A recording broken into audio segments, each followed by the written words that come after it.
Good evening. स्वागत है आप सबका इनक्रेडिबल एकेडमी पे। कंप्यूटर की क्लास जो हम लोग रेगुलरली बेसिस पे कर रहे हैं, जिसमें आपके एग्जामिनेशन लाइक झारखंड सचिवालय एवं झारखंड के अन्य कोई भी परीक्षा होने वाले हैं, जिसमें अगर कंप्यूटर शब्द लिखा हुआ है सिलेबस में, तो ये क्लास बिल्कुल उन्हीं के लिए है, यानी आप ही के लिए है। साथ ही साथ ये 20 जो मॉक टेस्ट का जो क्वेश्चन है, ये क्वेश्चन बहुत ही अच्छे लेवल का हो सकता है आपके एग्जाम के लिए। हालांकि सेंट्रल लेवल का जो भी एग्जामिनेशन दे रहे हैं उनके लिए भी ये कारगर होगा। साथ ही साथ आपके कंप्यूटर के बारे में नॉलेज में इजाफा होगा। ठीक है, तो इन सारे पर्पज से ये क्लास आपके लिए बहुत इंपॉर्टेंट है। पिछले 2-3 वीडियो हम लोग बनाए हैं, आज मेरे ख्याल से ये चौथा वीडियो है। इसमें आपका प्यार भर भर के मुझे मिला, इसके लिए हम तहे दिल से शुक्रिया अदा करते हैं कि आपका प्यार और सम्मान शायद यही वजह है कि मैं सारे क्लासेस को ऑफ करने के बाद जिस समय मैं अपने घर जाने के लिए प्रस्थान जाता हूं घर आराम से सुकून के लिए, उस समय मैं आपका क्लास ले रहा हूं। यह आपका प्यार, स्नेह और सम्मान है। इसी तरह से प्यार बनाए रखें और क्लास को आप देखते रहें। साथ ही साथ कल शिक्षक दिवस है, शिक्षक दिवस पे हम आपसे कुछ गुजारिश करने वाले हैं, कुछ रिक्वेस्ट करने वाले हैं। ठीक है, वो हम क्लास के बीच में बताएंगे कि हम क्या आपको तोहफा में लेने और देने वाले हैं। ठीक है, चलिए तो शुरू करते हैं आज का हमारा सेशन का पहला क्वेश्चन कि कंप्यूटर के आंतरिक तापमान को किसके द्वारा नियंत्रित किया जाता है। यानी कंप्यूटर जब चलाते हैं, यूज करते हैं यूजर्स के द्वारा, तो हीटिंग का प्रॉब्लम होता है। तो ऐसा क्या चीज है जिससे हीटिंग की जो समस्या को रोकने का काम करता है। आपके पास ऑप्शन है, 4 ऑप्शन। पहला ऑप्शन है शक्ति, दूसरा है विस्तार कार्ड, तीसरा है पंखा और चौथा है पोर्ट। तो मुझे ऐसा लगता है कि जितने लोग ये वीडियो देख रहे हैं, लगभग 99% लोग इसका आंसर ऑप्शन देख के समझ गए होंगे कि इसका क्या आंसर हो सकता है।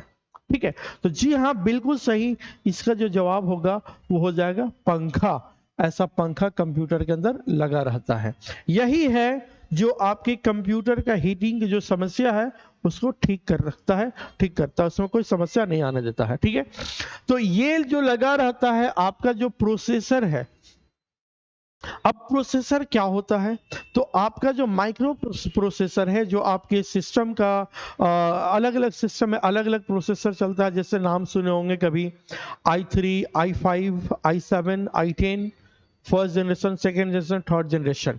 तो वो अलग अलग साल या अलग अलग वर्जन आते रहता है अपग्रेड होकर के। अभी मेरे ख्याल से i7 चल रहा था, अब i10 भी आ गया होगा। ठीक है, जिसमें जनरेशन 1, जनरेशन 2 अपग्रेड जैसे जैसे होता है वैसा उसका जनरेशन वाइज रहता है। तो वो छोटा सा जो कंप्यूटर का दिल रहता है, इसी के नीचे यहाँ पे छुपा हुआ रहेगा, इसके ऊपर ये रहेगा और उसको हीट होने से बचाता है। क्योंकि अगर वो हीट हुआ तो हैंगिंग का समस्या शुरू हो जाएगा। ठीक है, तो इन सब को रोकने के लिए अंदर फैन लगा रहता है। ये फैन यहाँ यूज होता है। साथ ही साथ एक फैन और यूज होता है, एसएनपीएस। कंप्यूटर के अंदर जो है एसएनपीएस होता है। ठीक है, उसके अंदर भी फैन रहता है कि अंदर के जो टेम्परेचर जो हीट हो गया है उसको कूलिंग करने का काम करता है। ठीक है, तो यहां पे इससे एक्सप्लेनेशन क्या बोलता है कि कंप्यूटर के आंतरिक तापमान यानी इंटरनल टेम्परेचर को पंखा द्वारा नियंत्रित किया जाता है। नेक्स्ट क्वेश्चन है आपके स्क्रीन पे, स्क्रीन देखिए और इसका जवाब देने की कोशिश करिए।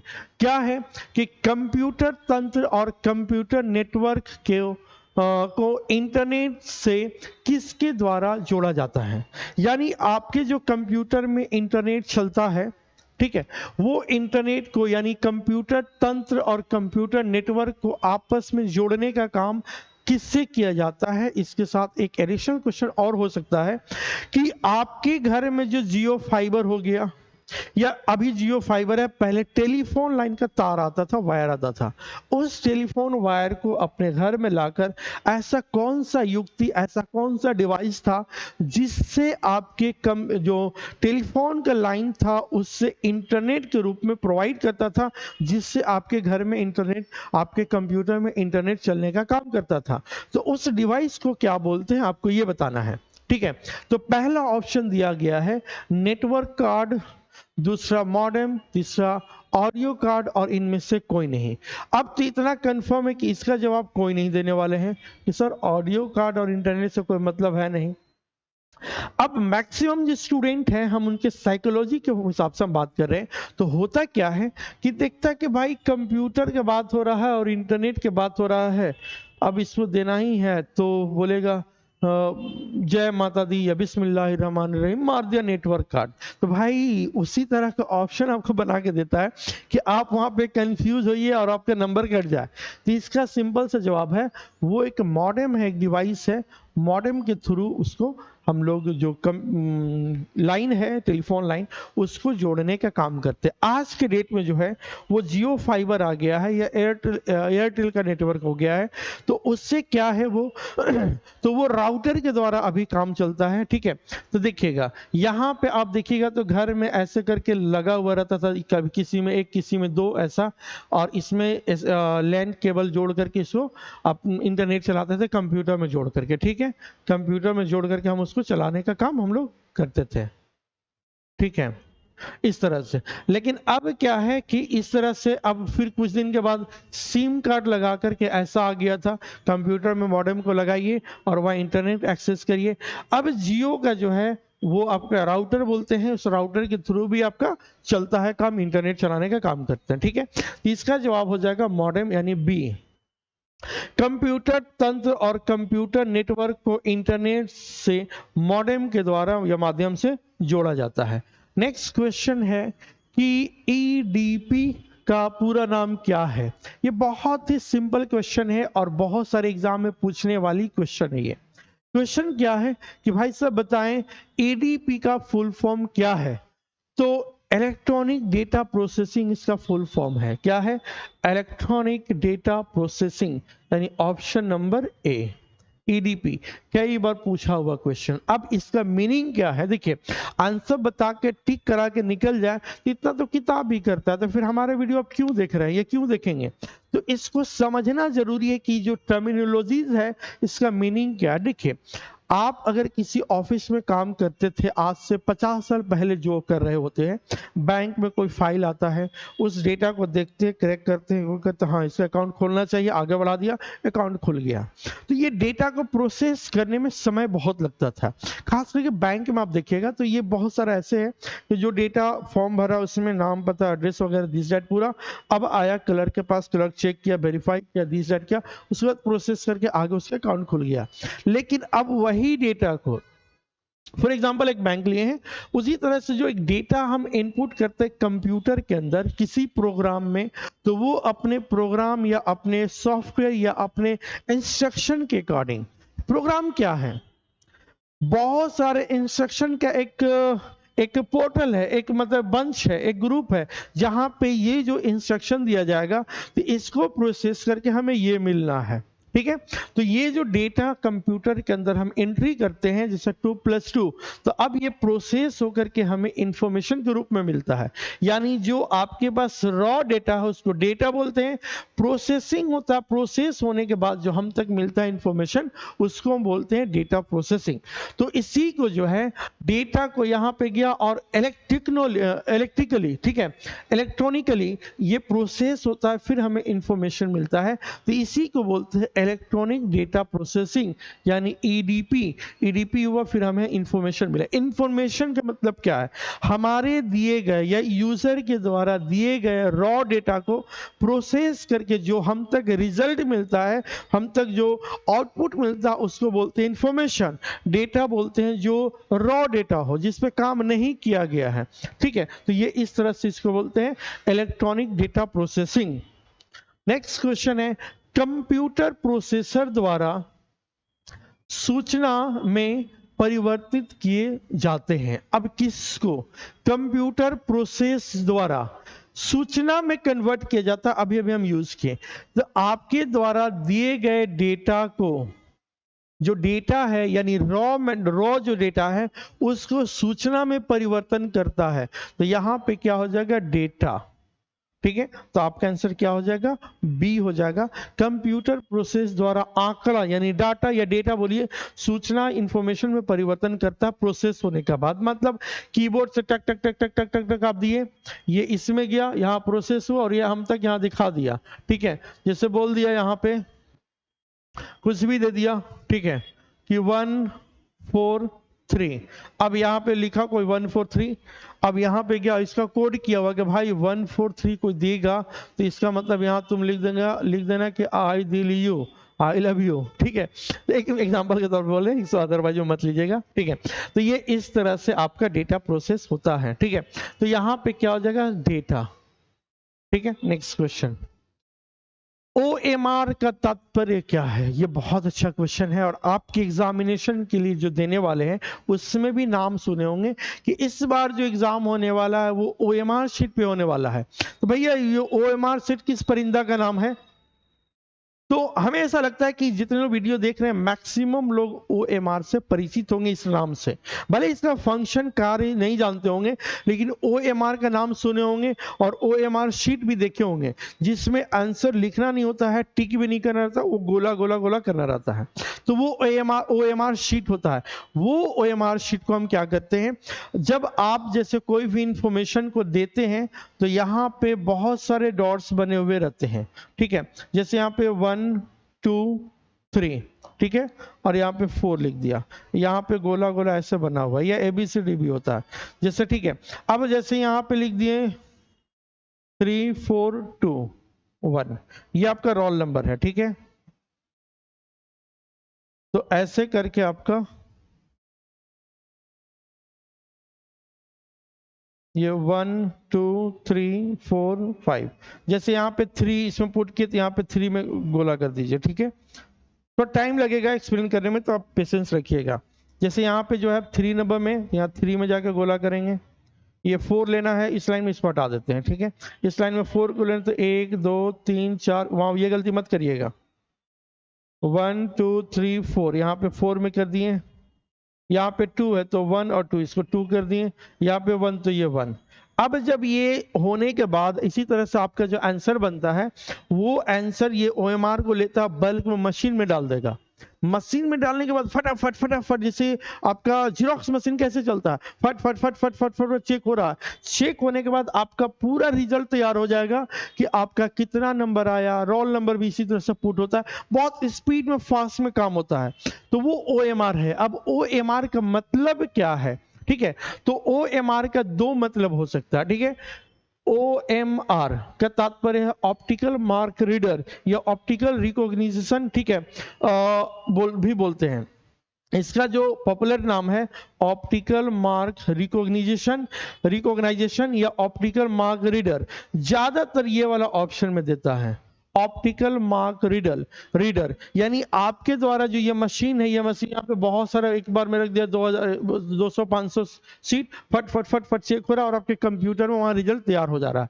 तो इसको बोलते हैं OMR मशीन। ठीक है, इसको बोलते हैं OMR शीट। ठीक है, तो OMR मशीन यानी ये जो शीट है जिसमें आप रिजल्ट तैयार हो रहा, मतलब एग्जाम दिए हैं, वो इसमें चेक होगा मशीन में, और आपके कंप्यूटर जो सिस्टम बना हुआ है वहां पे आपका रिजल्ट बनकर तैयार हो जाता है। ठीक है, चलिए, तो OMR का फुल फॉर्म क्या हो गया, ऑप्टिकल मार्क रिकॉग्नाइजेशन या ऑप्टिकल मार्क रीडर। ये दोनों में से जो ऑप्शन रहेगा उसी को आप क्लिक कर दीजिएगा। क्लियर है, समझ में आ रहा है क्लास? अगर आ रहा है तो काइंडली एक बार कमेंट करके अप्रिशिएट करिए जरूर कि सर क्लास अच्छा लग रहा है, इसी तरह कंटिन्यू करिए। ठीक है, चलिए नेक्स्ट है, कंप्यूटर का मुख्य पटल कहलाता है। मुख्य पटल का मतलब बोर्ड बोलते हैं, BOARD बोर्ड। ठीक है, मुख्य पटल या मुख्य बोर्ड कौन होता है? तो father board, mother board, keyboard, और यहाँ पे देते हैं brother board, BROTHER brother, BOARD। ठीक है, father board, mother board, brother board, XYZ board. ठीक है, तो ये जो मुख्य पटल होता है, मेन जो होता पार्ट होता मदरबोर्ड। कंप्यूटर में एक बोर्ड होता है, एक बोर्ड के अंदर बहुत सारे सर्किट चिप वगैरह सब कुछ लगे रहते हैं, कनेक्टेड रहते हैं, परिपथ तैयार होता है जिसमें सारे फंक्शंस इसी बोर्ड के थ्रू आपका सीपीयू का काम करता है। ठीक है, सीपीयू में कुछ इस प्रकार मदरबोर्ड होता है, इसमें बहुत सारे ऐसे बने रहते हैं पोर्ट्स वगैरह, इससे कनेक्ट उससे कनेक्ट, ये सब हो करके फिर आपको यहाँ से इनपुट आउटपुट सब कुछ इसी में काम होता है। इसी बोर्ड से सब कुछ कनेक्टेड होते हैं, सारे चिप्स वगैरह, सारे हार्ड डिस्क वगैरह, सारे आपका external hard disk, internal hard disk, RAM ROM these that सब इसी में है। यही माँ है सबका, मदरबोर्ड है। ठीक है, तो क्या है भाई इसका आंसर? तो मदरबोर्ड, फादरबोर्ड होता ही नहीं है। मदरबोर्ड लैपटॉप कंप्यूटर आदि में लगा परिपथ यानी सर्किट बोर्ड होता है। इससे मेन बोर्ड सिस्टम बोर्ड भी कहते हैं, यानी मदरबोर्ड को मेन बोर्ड भी बोल सकते हैं। ठीक है, मेन बोर्ड, सिस्टम बोर्ड, ठीक है, ये सब भी बोला जाता है। ये एक सर्किट बोर्ड भी कह सकते हैं, मतलब परिपथ बोर्ड होता है। ठीक है, अब मदरबोर्ड का मुख्य भाग इसका चिप सेट होता है। चिप की सहायता से ही मदरबोर्ड की क्षमता यानी कैपेसिटी तथा विशेषताओं यानी स्पेशलिटी के बारे में कल्पना की जा सकती है। इसमें सारे सिस्टम लगे रहते हैं जिससे ये चलता है। नेक्स्ट है रोम मेमोरी। क्या है रोम? रैम रोम का नाम सुने होंगे, RAM रैम, और एक होता है रोम, ROM रोम। रैम और रोम का कौन कमेंट करके बता सकते हैं? रोम तो अभी हम बता दे रहे हैं, रीड ओनली मेमोरी। ठीक है, रीड ओनली मेमोरी। और रैम का आपको बताना है फुल फॉर्म क्या होगा। कमेंट बॉक्स में हम इंतजार करेंगे। ठीक है, एक दिन तक इंतजार करेंगे, एक दिन आज अभी जो देख रहे हैं लेकर के एक दिन तक आप कितने लोगों का कमेंट आ रहा है। ठीक है, रोम क्या होता है? तो कंप्यूटर के अंदर ऐसे कुछ जानकारी होता है जो हमेशा के लिए उसमें इनबिल्ट होता है। ठीक है, यानी अब कंप्यूटर ही नहीं, बहुत सारे ऐसे और भी युक्तियां हैं, डिवाइसेस हैं जिसमें रोम लगा रहता है, यानी उसका फंक्शन क्या है वो इनबिल्ट उसमें रहेगा। वो हमेशा, जैसे आपके घर में अगर ऑटोमेटिकली वॉशिंग मशीन होगा जो स्क्रीन के साथ होगा टच करके, तो उसमें आपके सिस्टम को कैसे चलाना है, कब वॉशिंग मशीन ऑन होना है, कब आपके जो है गीजर ऑन होना है, कब रिमोट, जो रिमोट होता है टिक टिक टिक टिक दबा के, इससे दबाओ ये हो जाएगा, उससे दबाओ, उसमें भी रोम लगा रहता है। यानी एक बार जो इंफॉर्मेशन डाल दिए हैं वो हमेशा के लिए रहेगा, हटेगा नहीं, मतलब उसको रिप्लेस आप नहीं कर सकते। जैसे मान लिया जाए कीबोर्ड, ये माउस, क्या बोलते हैं, रिमोट है, रिमोट में ऑन वाले बटन को जब दबाएंगे तो ऑन होगा। अब ऐसा नहीं कि उसको डिलीट करके ऑन वाला की जगह बोल रहे हैं कि साउंड बढ़ जाओ, साउंड नहीं बढ़ा, बोले डांस करके दिखा दो, ऐसा नहीं है। वो हमेशा के लिए उसमें इनबिल्ट जो रहता है इंफॉर्मेशन, उसको रीड ओनली मेमोरी यानी रोम बोलते हैं। अब रोम का कंप्यूटर में भी यूज क्या है? बहुत सारे यूजेस हैं। कंप्यूटर ऑन ऑफ कैसे होगा उसका सिस्टम दिया गया, बायोस से रिलेटेड बहुत सारी जानकारी है कंप्यूटर में, मतलब जो कभी मिटाया नहीं जा सकता है वो हो गया रोम। लेकिन कुछ ईपी रोम होता है यानी इरेजेबल प्रोग्रामेबल रोम, तो रोम उसमें इरेज करके प्रोग्राम, वो अलग अलग सिस्टम है। फिलहाल आपसे पूछा है कि रोम मेमोरी है, क्या है भाई? केवल पढ़ने के लिए, केवल लिखने के लिए, केवल पढ़ने लिखने दोनों के लिए, क्या होगा? तो सिंपल इसका जवाब हो जाएगा ए, रोम केवल पढ़ने के लिए है, उसको लिखने इरेज करने कुछ के लिए नहीं है। ठीक है, रोम यानी रीड ओनली मेमोरी, जैसा नाम से यह स्पष्ट है कि इस मेमोरी में संग्रहित यानी स्टोर्ड इंफॉर्मेशन को केवल पढ़ा जा सकता है, यानी उस पर एक्शन लेकर के काम किया जा सकता है, उसे परिवर्तन नहीं किया जा सकता है। कंप्यूटर के बंद होने पे भी रोम की सूचनाएं संग्रहित रहती है, यानी अगर सिस्टम ऑफ कर दीजिएगा, जब ऑन करिएगा तो चलेगा, कोई दिक्कत नहीं है। रिमोट हो गया, आपके घर मीटर हो गया, स्मार्ट मीटर हो गया, ठीक है, कि कैसे उसको रीड करना, बहुत सारे आपके घर के एग्जांपल है। आपके घड़ी हो गया, जो डिजिटल घड़ी है उसमें भी रोम है, इनबिल्ट फीचर डाला गया। तो रोम बहुत सारे जगहों पे यूज होता है, लेकिन रोम मेनली हम लोग कंप्यूटर के क्षेत्र में जानते हैं, जो कि कुछ ऐसा होता है, ये देखने में बहुत बड़ा, इतना एक हाथ का लग रहा है कि छोटा सा रहता है, छोटा सा। ठीक है, एज पर रिक्वायरमेंट। ठीक है, चलिए, MIME टेक्स्ट फाइल इस एक्सटेंशन में सेव की जाती है। देखिए एक्सटेंशन क्या होता है, पहले इसको समझिए। कंप्यूटर के अंदर बहुत सारे फाइल्स का नाम होता है जिसमें आप बहुत प्रचलित चीजों को जानते हैं। आपको पता होना चाहिए कि कंप्यूटर के अंदर जैसे वर्ड, एक्सेल, पावर पॉइंट का नाम सुने होंगे। चलिए सब मान लीजिए नहीं सुने होंगे, आप पीडीएफ का तो नाम सुने होंगे। अक्सर हमारे सिस्टम में, हमारे कंप्यूटर या मोबाइल में पीडीएफ भरा पड़ा रहता है। या कभी बार देखिए जेपीजी या जीआईएफ या पीएनजी, ये सब एक्सटेंशन का नाम है। मतलब एक्सटेंशन क्या हुआ कि अगर कोई काम आप कर रहे हो वर्ड में, सपोज किसी को लेटर लिखे या एप्लीकेशन फॉर्म बनाए, उसको सेव कर दिए, तो जब सेव करिएगा तो वहां पे डीओसी लिखेगा, डैट डॉट डीओसी, यानी डॉक में ये जो है, जैसे फाइल का नाम लिखें, ठीक है, कि जेएसएससी एडमिट कार्ड, अब इसके बाद डॉट पीडीएफ लिखा रहेगा। मतलब ये जो फाइल सेव है वो पीडीएफ में सेव है। अगर डॉट डीओसी लिख दिया तो ये डॉक्यूमेंट यानी वर्ड में है। अगर यहां पे लिख दिया जेपीजी, जेपीजी मतलब ये फोटोग्राफ में है। लिख दिया पीएनजी तो ये भी फोटो का एक प्रकार है। डॉट लिख दिया पीपी टीएक्स यानी पावर पॉइंट में सेव है। तो इसी प्रकार MIME किसका एक्सटेंशन है? ऐसा कौन सा चीज है जिसका एक्सटेंशन में MIME? अब कई बार देखोगे GIF, यानी कोई भी ऐसा फोटोग्राफ जो मूव कर रहा हो, हल्का फिल्का आगे पीछे हो रहा हो, तो GIF फाइल होता है। जैसे किसी को नया साल में विश करते हैं तो GIF में happy new year, happy new year, happy new year बोलेगा नहीं, सिर्फ आते रहेगा आते रहेगा। तो वो GIF यानी जो मूवेबल है उसको ग्राफिक, इससे रिलेटेड जो है, सब सबका फुल फॉर्म भी होता है, हम कभी करवा देंगे।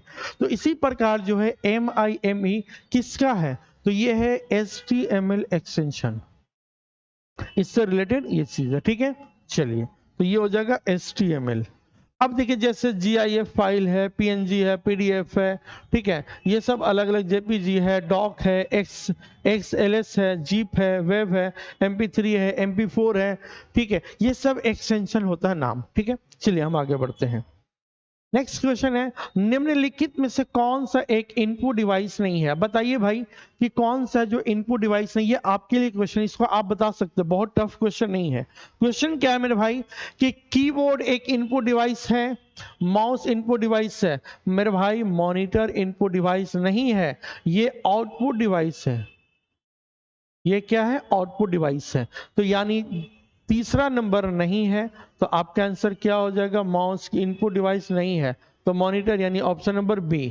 ठीक है, नेक्स्ट क्वेश्चन है, ठीक है, कि मॉनिटर एक ये तो हो ही गया ना। ठीक है, कि निम्नलिखित में से कौन सा इनपुट डिवाइस प्रकाश या संवेद कर सकता है और उसका उपयोग वीडियो स्क्रीन पर स्पॉट को इंगित करने के लिए किया जाता है? देखिए क्या ये बोलना चाह रहा है, ये भाई साहब बोलना चाह रहे हैं कि लाइट पेन क्या होता है। लाइट पेन एक इनपुट डिवाइस होता है, जस्ट लाइक ऐसे, दिस एकदम ऐसे ही रहेगा।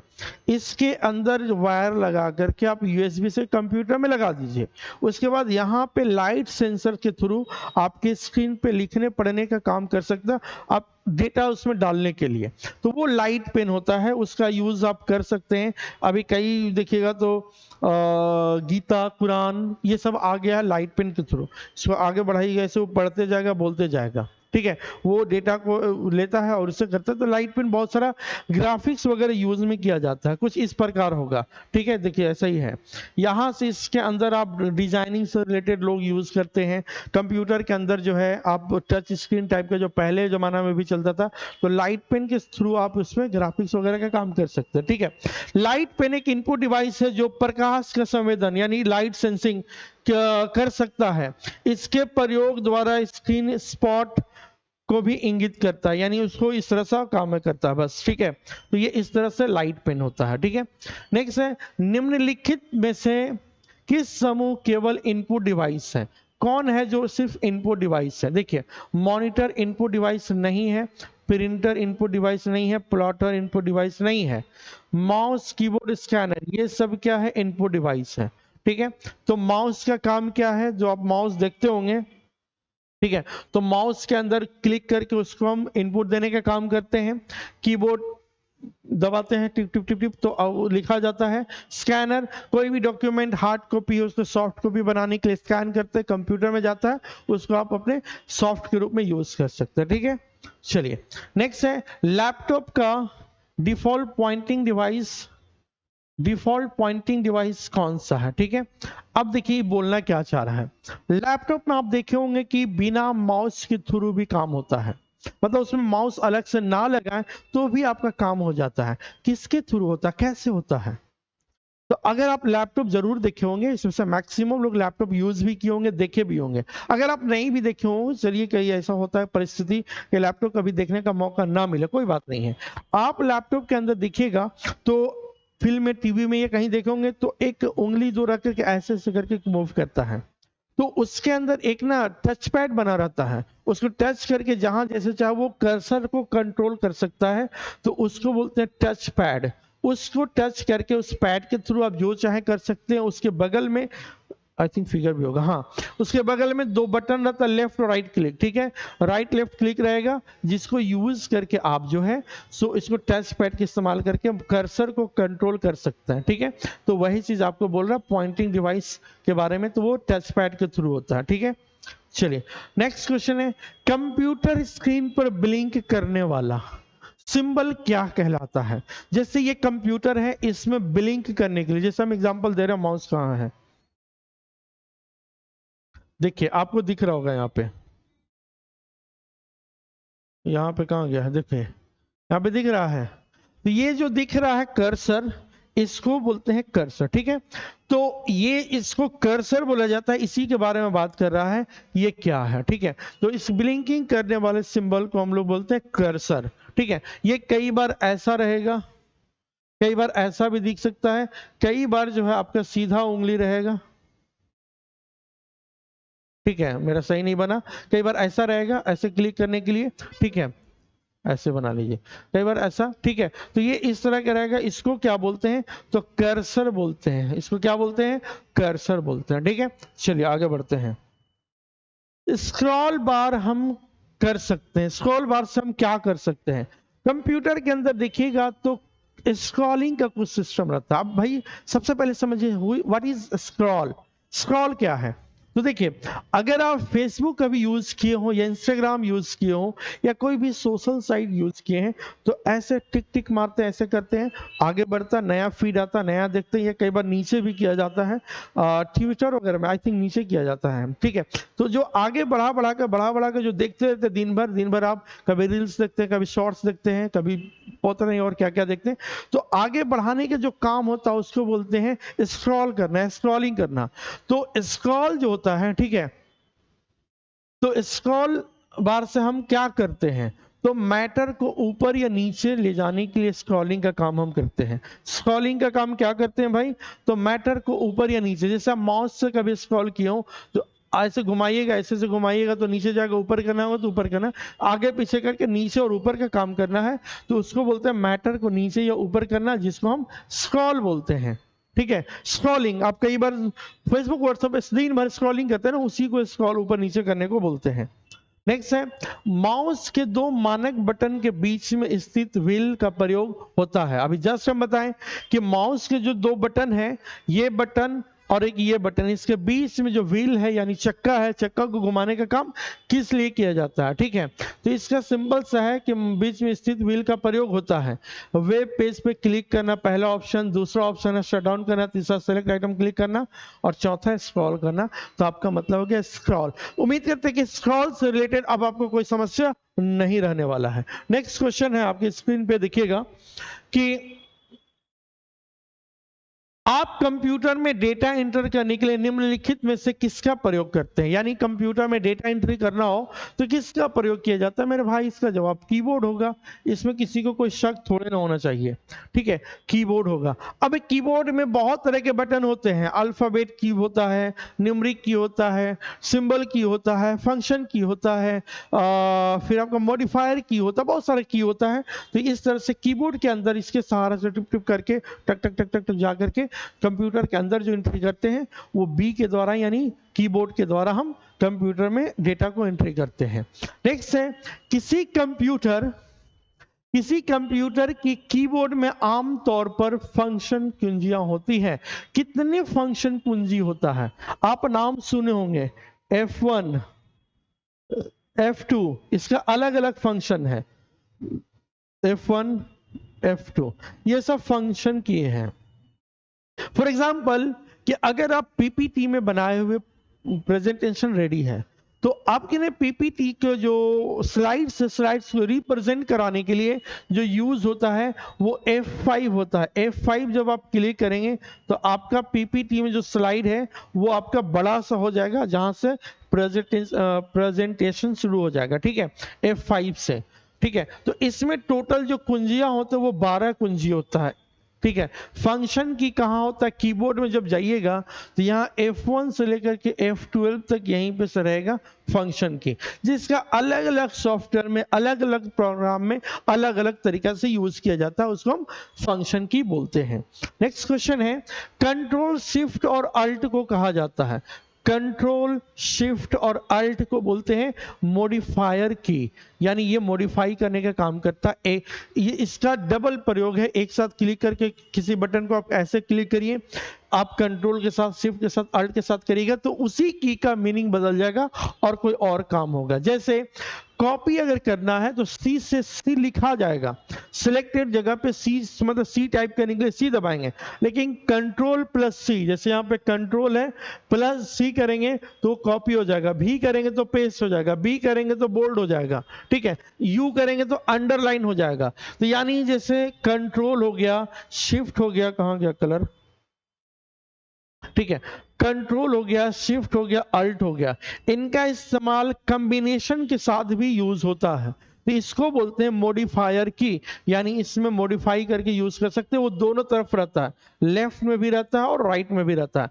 अब आपके मन में क्वेश्चन आएगा कि सर दोनों जगह लिखने के क्या वजह है? तो देखिए, दोनों जगह लिखने का वजह यह है कि टाइप जब हम करते हैं, ठीक ऐसे, ठीक है, इस तरह से टाइप करेंगे तो कई बार ऐसा होता है कि अब जैसे ओ दबाना है तो कंट्रोल और ओ दोनों हाथ इस्तेमाल करने में दिक्कत है, तो कंट्रोल ओ यहां से कर दिए, कंट्रोल भी यहां से, कंट्रोल सी यहां, दोनों यूज कर सके इसके साथ, ये की के साथ। ठीक है, तो इसलिए दोनों तरफ होता है कीबोर्ड के अंदर, इसके पीछे वजह ये है। तो वैसे बटन जो ज्यादातर यूज हो लेफ्ट राइट दोनों से, तो वो दोनों तरफ दिया जाता है। ठीक है, तो उसको बोलते हैं मॉडिफायर की। ठीक है, किसको? कंट्रोल ऑल्ट और शिफ्ट को। ये कई बार पूछा हुआ क्वेश्चन है। नेक्स्ट क्वेश्चन है कि निम्नलिखित में से क्या मल्टीमीडिया प्रेजेंटेशन का हिस्सा नहीं है? सिंपल सा है कि इसमें मेमोरी नहीं होगा, प्रेजेंटेशन का हिस्सा नहीं है, ग्राफिक्स होता है, ऑडियो होता है, वीडियो होता है, लेकिन मेमोरी या कीबोर्ड उसका हिस्सा नहीं होता है। जैसे मान लिया जाए, इसका एग्जांपल समझिए कि अगर मल्टीमीडिया है या वीडियो है, ऑडियो है या मूवी देख रहे हैं, वो भी मल्टीमीडिया का एक हिस्सा कह सकते हैं।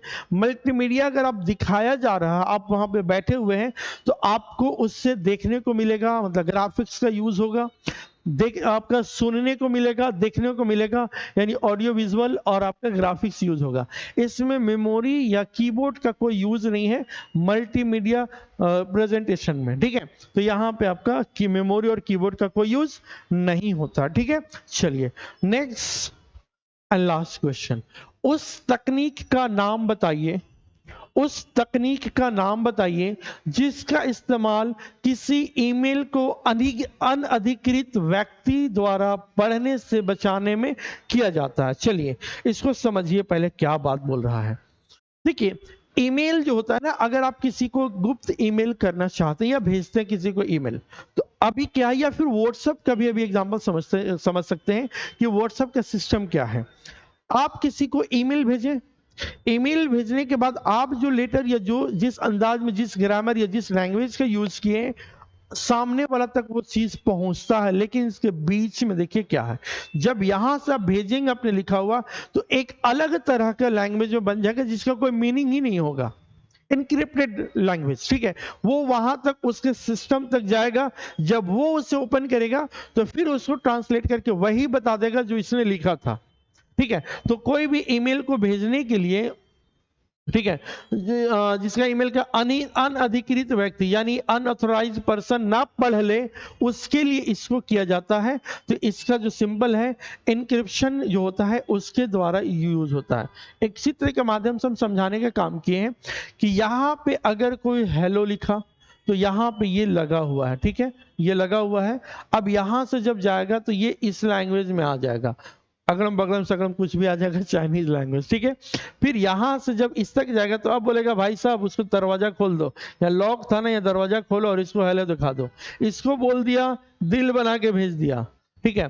तो अब पता चला कि अगर यहाँ लॉक नहीं लगाया क्योंकि दिल ऐसे बना वो इसमें तीर मार देगा कोई, और ये इसको भेज देगा, पता चला कि मामला गड़बड़ा गया, सीधा दिल भेजे थे या टूटा हुआ दिल आ गया या तीर लगा हुआ। तो इस चीज के लिए यहाँ पे ऐसा कर दिया है कि इस बीच में कोई भी नहीं पढ़ सकता, उसको कोई भी देख नहीं सकता है। और जब यहाँ आएगा, दरवाजा बंद कर दिया था, उसको लॉक कर दिया, उल्टा पलटा कोई चाइनीज वाइनीज कुछ भाषा में दे दिया, यहाँ आया, इसको खोल करके इसको दिखा दिया कि भाई सीधा सलामत दिल आपके पास आया है, ठीक है। तो कुछ इस प्रकार से जो होता है इसका यूज होता है, तो इसको बोलते हैं इंक्रिप्शन।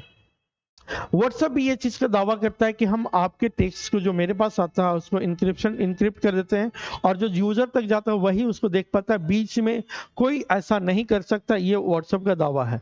अब क्या हकीकत है वो बेहतर उन लोग जानेगा, लेकिन अब जब बोल रहा है तो हमें मानना होगा, ठीक है। तो इस तरह से यहाँ पे इसका काम किया जा सकता है, ठीक है। तो अगर यहाँ तक आप आ गए हैं, वीडियो अच्छा लगा हो तो इस चैनल को शेयर तो करें ही, चैनल को बढ़ाइए ही, इसको लाइक कमेंट करिए। अगर आपको मेरा एफर्ट अच्छा लग रहा है तो प्लीज़ हम तक बताइए कि हाँ सर अच्छा लग रहा है। अगर लगता है कुछ सुधार करना चाहिए तो यकीनन हम सुधार करने में बिलीव करते हैं। मुझे अच्छा लगेगा आपके द्वारा अगर कुछ फीडबैक आता है। दूसरा एक रिक्वेस्ट है जो हम बताए थे कि क्लास के बीच में हम बोलेंगे, हम भूल ही गए थे लेकिन अचानक याद आया। तो बात यह है कि हमारा खुशखबरी ये है कि हमारा फैमिली जो 1000 सब्सक्राइबर वाला हो गया, यानी अब 1200 लगभग हो गए सब्सक्राइबर्स।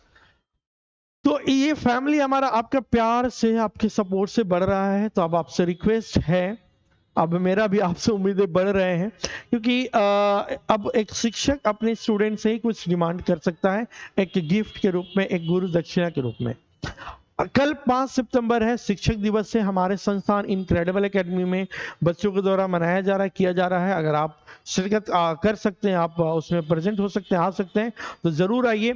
दूसरा चीज कि हमारा जो परिवार है, इससे पहले जो एक इनक्रेडिबल एकेडमी का जो चैनल का सब्सक्राइबर्स था, अभी से 10-15 गुना ज्यादा बड़ा था।